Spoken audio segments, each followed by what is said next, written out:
When I have something to say, it's always the last word.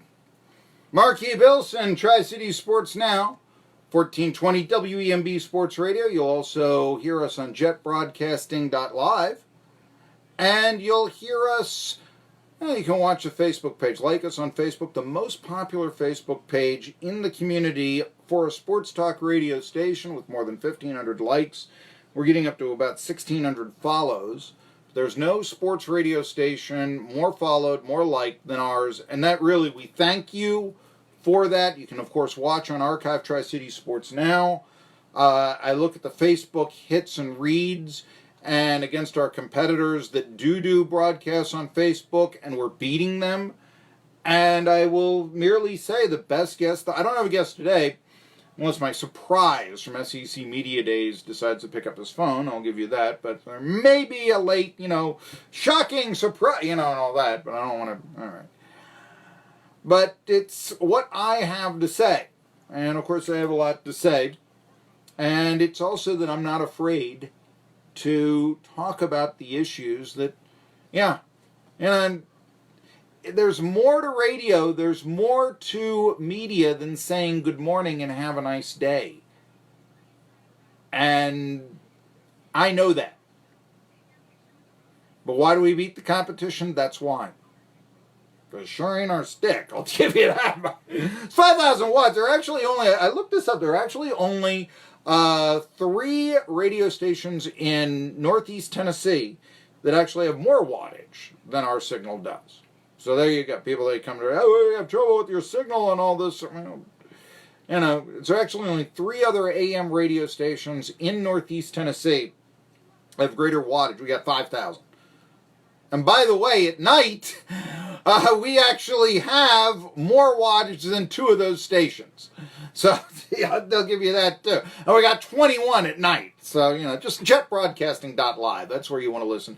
Best sports talk lineup in the market. It begins after Maria True's Irwin Early Bird, because we don't forget where we are and where the studio is and where the tower is, which means that maybe it's not heard as well in Bristol and Kingsport as it is in, say, Greenville and Elizabethton.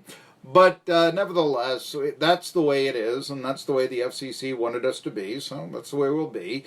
Regardless, okay, here we are, 1420 WEMB Sports Radio, but you can listen to us wherever you are in the world on www.jetbroadcasting.live. And, of course, you can always watch it live and archived on Facebook Live, the most popular Facebook page for any sports radio station in the market, 1420 WEMB Sports Radio. It's media days. They're wrapping up. What do they got? Derek Mason and the Vanderbilt coach. So nobody's going to watch media days today as it concludes with sort of a whimper and all this.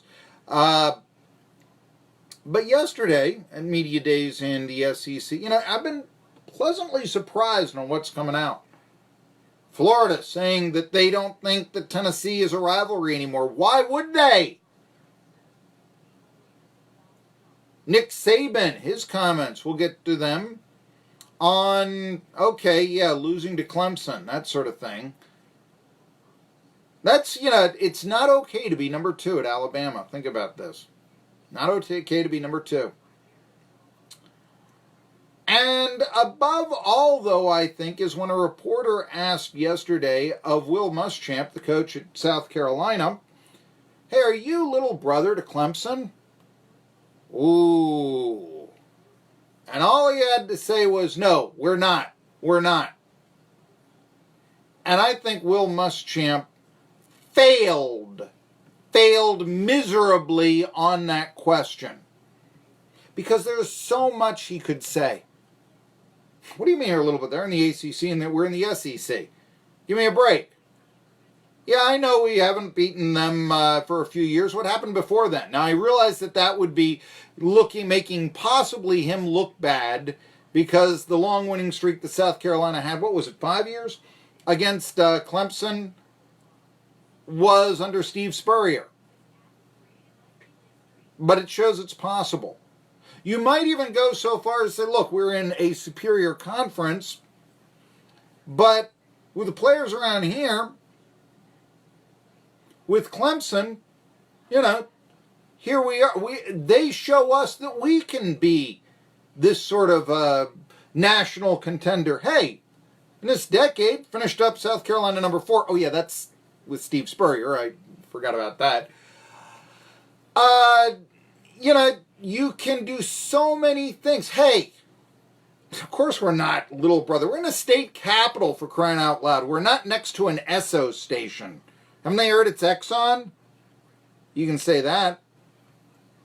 You can talk about how the fan support at South Carolina over the years has been more consistent than that in Clemson. It has been. When Florida State ruled the ACC, it was not uncommon for South Carolina, and this is when South Carolina was under Lou Holtz, to be drawing more fans than Clemson, even when Clemson was, say, winning the South Carolina-Clemson game. And not only that, but they were, how shall we say this, they were having to sell tickets through Bilo supermarkets to Clemson games not that long ago. And instead it was, no, we just aren't. Now, one of the things that bothered me, I remember when ETSU was playing Tennessee, in football last season, in basketball in Johnson City in 2016, was how people called ETSU Little Brother. That bothered me a lot. They were both D1 schools, but what it really was a mention of the community. Hey, Tri-Cities, and how many times have we heard over the years in the Tri-Cities that, oh, Nashville forgets that East Tennessee extends beyond Knoxville. That used to be a huge rallying cry. Vote for me, I'll represent you in Nashville, and let them know where we're at. Remember, that used to be a huge tagline. Maybe not so much anymore, but it was big time. And instead, you have a circumstance where, around here, on ETSU's own flagship station, they're saying that about ETSU. Now that's, Southern Conference against SEC. That's not SEC against ACC. But it says here that looked so bad for this community. I'm not sure that Muschamp, when he's asked that by a reporter, that he can't go into a whole, hey, wait a minute here. We're the state school. They're off, Hicks and the Sticks in a small town, and don't give us that, and blah, blah, blah. And we're a heck of a lot more cosmopolitan here. And, even going, he could do a million things there. Wait a minute here. Let's look at a South Carolina athletic program versus Clemson. I know that football's won a couple of national championships up there in the last 3 years, but let's look at the titles our women's basketball team has delivered. The Final Four of our basketball team. Let's look at the baseball team under Ray Tanner, who's now my boss. Why? You can win national championships here, and that's our goal. And instead, he just said, did Will Muschamp? No, we're not Clemson's little brother, without a reason. And so nobody believed him. And that's the thing. Sometimes Will Muschamp makes you wonder, how in the world did he go 7-0 against Tennessee? And that doesn't look so good for Tennessee. How did he inherit Urban Meyer's program and do so little? And lose to Georgia Southern? And go 4-8 at Florida?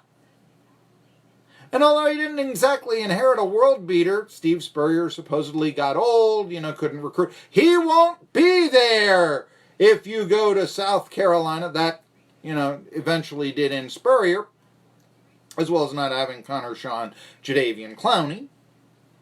But you had a circumstance there where, they had a tremendous run and all this, and then Muschamp takes over when it seems like no one else wants the South Carolina job, which was surprising. And all things considered, he's done pretty well. He's not had a losing season since then, which is more than you can say about Tennessee, but he lacks being articulate. Remember when he was defending See, your Maryland's coach, when a player had died on his watch, that didn't make Muschamp look like player's coach. Now he looks less than articulate. You know that 7-0 mark he's got against Tennessee? I know he's got the better quarterback in Jake Bentley, but what's he done to build around Bentley? And that might be why Tennessee, this might be the year where they finally get past Will Muschamp. Then again, Jeremy Pruitt isn't the most articulate guy in the world either.